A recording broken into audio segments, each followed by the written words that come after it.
So in Google Photos, you may also have screenshots and recordings right here. For example, I have the screenshot of Camera Raw right here, just like this, as you can see, and I got other pictures right here.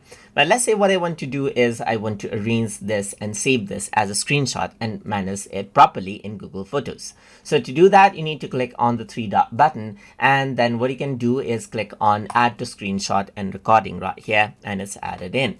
So now if you were to go back into screenshot and recordings, then you can see that it is now allocated right here. You can also archive this after 30 days if you want.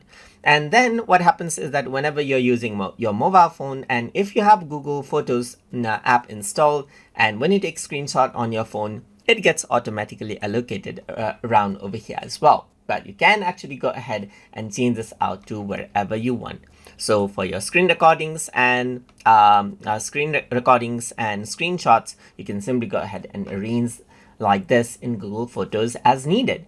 So hope you guys learned something as always. And as always, please like, comment, share, and subscribe.